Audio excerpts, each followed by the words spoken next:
Good morning, my dear students. Our chapter number 7 is going on, which is magnetic effects of a electric current. Okay. Yesterday we discussed about a very important short topic, which is Helmholtz coils. Okay. Helmholtz coil, a arrangement of two coils, which is placed at a distance which is equal to radius of each coil, and the current flowing through the coils same in magnitude and same in direction. Then this type of arrangement, and or we can say this arrangement is called Helmholtz coil. Okay. In this Helmholtz coil, two coaxial coils are present, and this Helmholtz coil is used for to determine the uniform magnetic field. Okay, now our topic is motion of charge in magnetic field. Motion of charge in magnetic field. This is very important for our next classes, next topics. Okay, so carefully learn it. We know that if a charge particle of charge q, if a charge particle of charge q is moving in electric field from first chapter, then a electric force acts on this charge particle. Okay, here we consider electric field and magnetic field both. Okay, then we can say if a charge particle of charge q is moving in electric field E vector and magnetic field B vector with velocity V vector, then in this situation the force act on charge particle first is electric force. So electric force from chapter first, we know that F E vector is equals to Q E vector. Okay, and magnetic force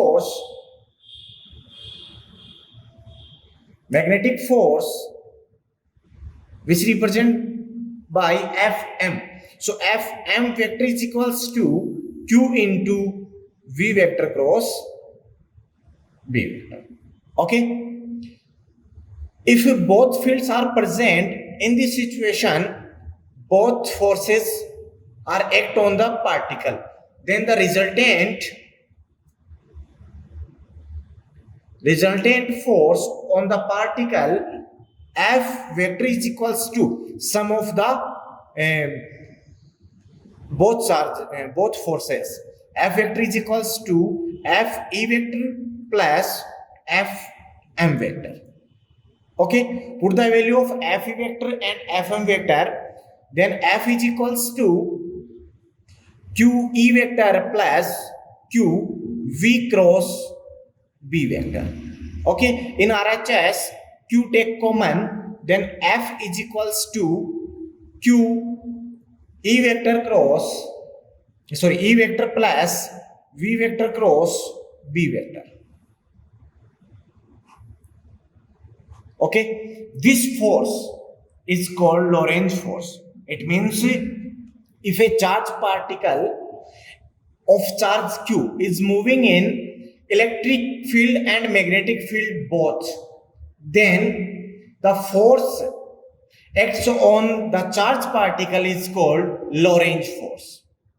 Okay, this is Lorentz force. It means Lorentz force is equal to the sum of a magnetic force and electric force. Okay, now we take a condition. If this charge q is moving in only magnetic field, it means in the absence of electric field, then in this situation Lorentz force or this magnetic force Fm is equals to Q V vector cross B vector. Okay. Now we remove vector product, then we get Fm is equals to QVB sine theta. Here theta is the angle between direction of a velocity of particle and direction of magnetic field. Okay, and direction of this force, this magnetic force, is perpendicular to the plane which is formed by direction of V vector and direction of a magnetic field.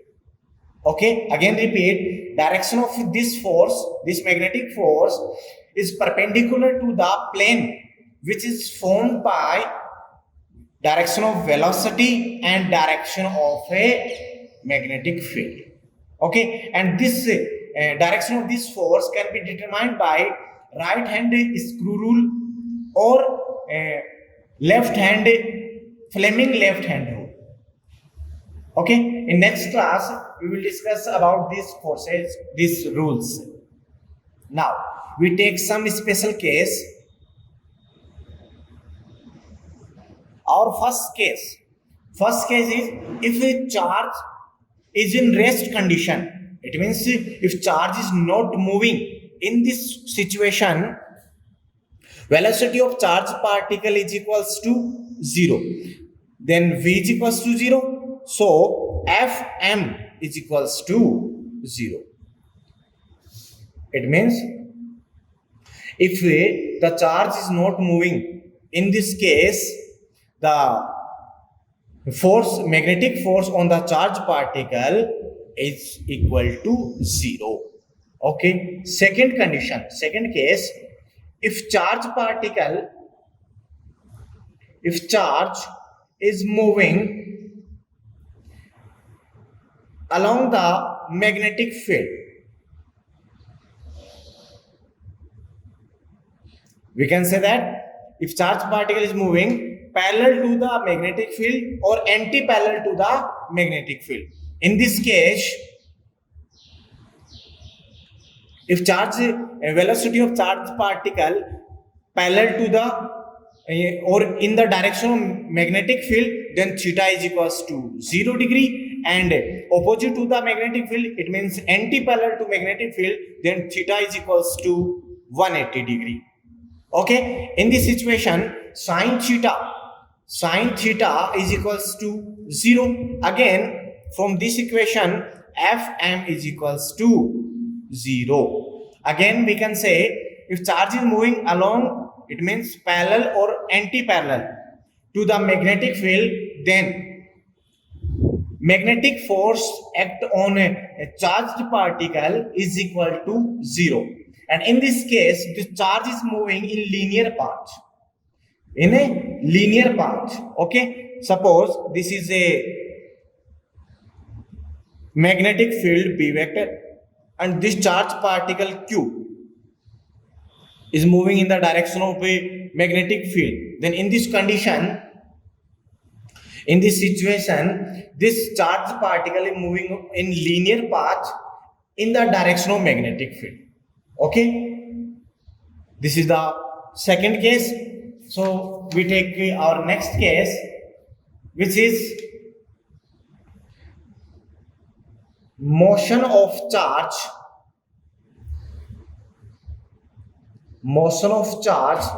in perpendicular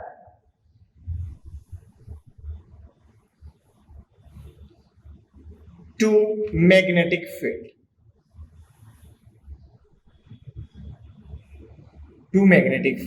It means if charge Q is moving perpendicular to direction of magnetic field.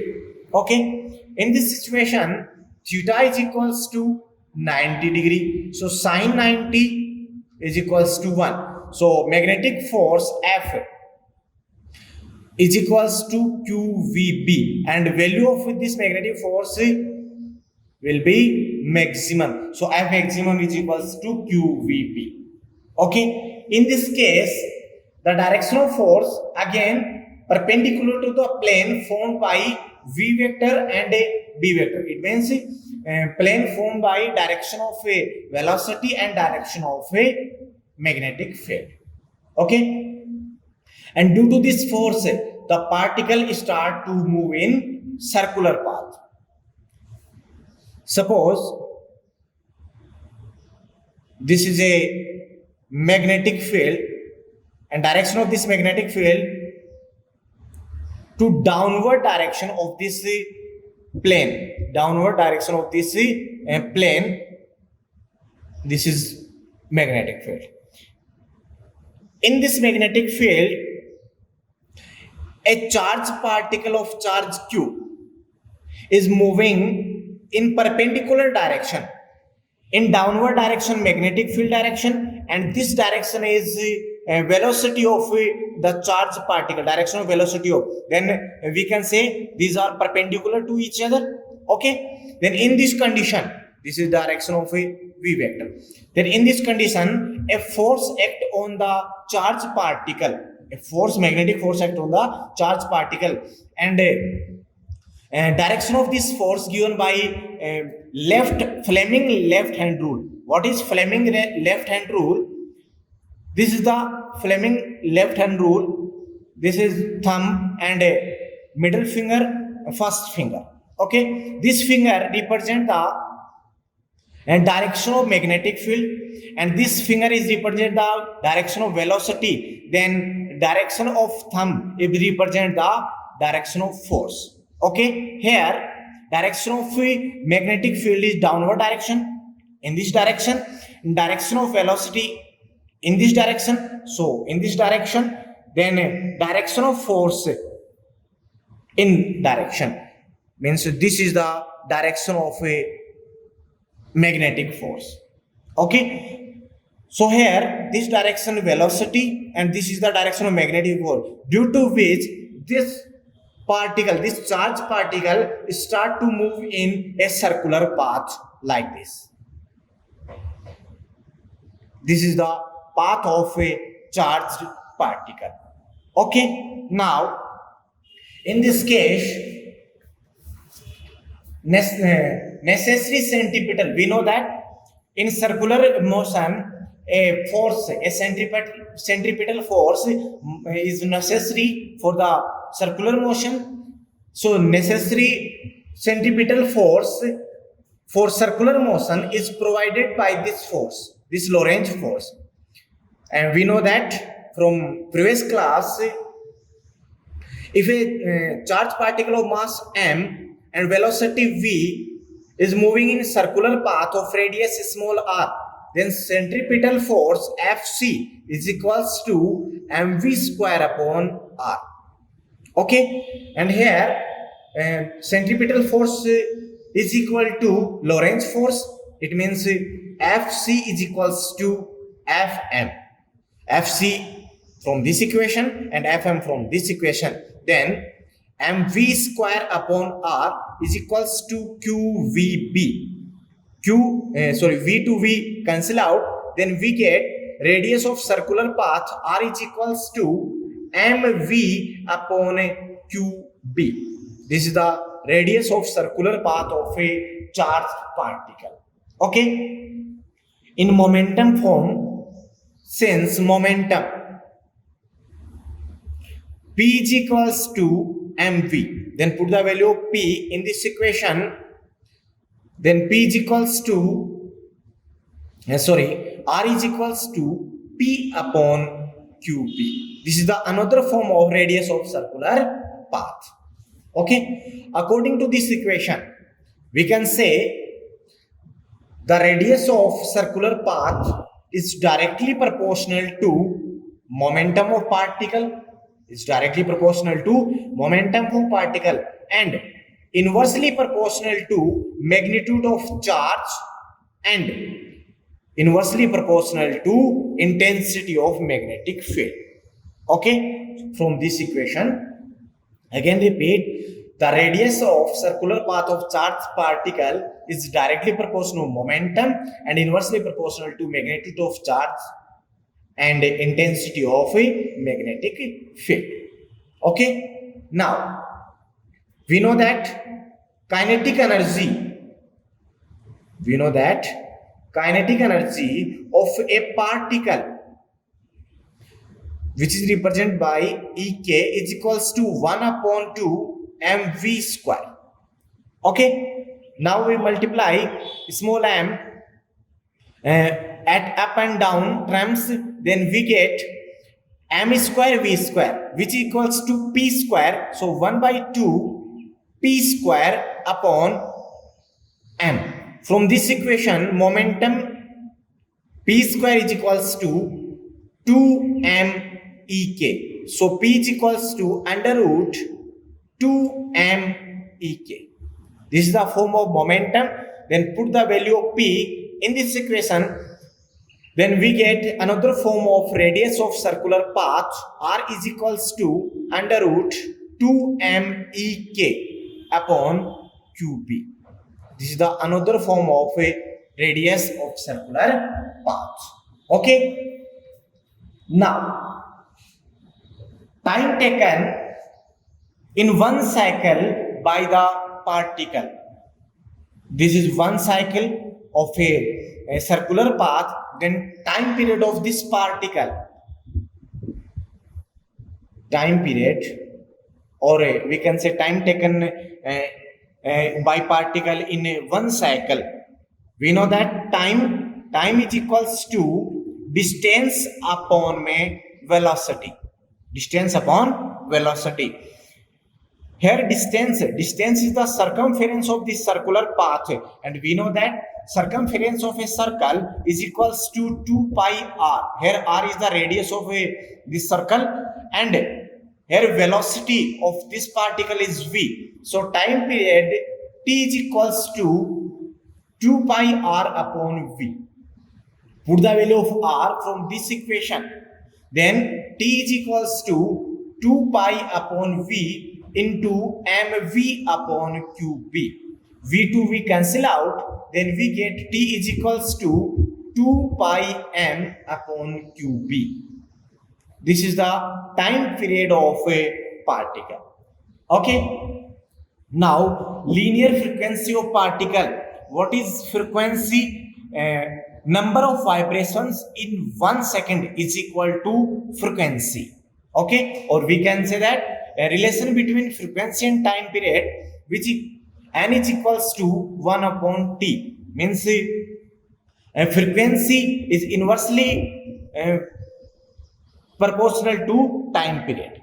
Okay, so n is equals to 1 over t. Put the value of t from this equation, then linear frequency of particle is n is equals to qb upon 2 pi m. This is the linear frequency. And angular frequency omega, which is equals to 2 pi n or n upon r. We can put the value of n from this equation, or we can put the value of n and r from this and this equation. Then we get omega is equals to, put the value of n, then 2 pi to 2 pi cancel out. Then we get qb upon m. This is the angular frequency of a particle. Okay. From this equation and this equation, from time period and frequency, we can say that the frequency and time period of charged particle in circular motion does not depend on the speed. Here you can see that here term of velocity cannot exist. Here v is not present. Then we can say frequency and time period of charged particle does not depend on the speed of particle. Okay, why?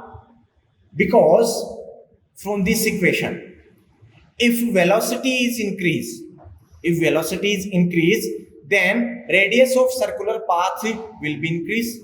In this situation, circumference of this circular path also increases. It means distance traveled by charged particle is increases, then time taken to one cycle it also increases.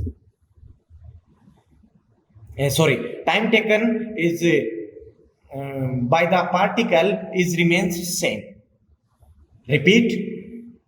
As the speed of particle increases, then the radius of this circular path also increases relative to it, due to which the circumference of the particle of circle is also increases. Then time period remains same. Okay, this is the another case, which is motion of charged particle in perpendicular to magnetic field, or if the charged particle is moving perpendicular to magnetic field. These are the very important terms. In this case, the charged particle moves in circular path. In a circular path, then radius of circular path r is equals to mv upon qb. T is equals to time period T is equals to pi m upon qb, and frequency n is equals to qb upon 2 pi m. This phenomena, we use this phenomena in cyclotron. Our next class is on cyclotron. Then this phenomena is used in this cyclotron. Okay, so carefully learn it and remember it. Okay, students. Thank you, and if you like this video, then like it and share it. Okay, thanks.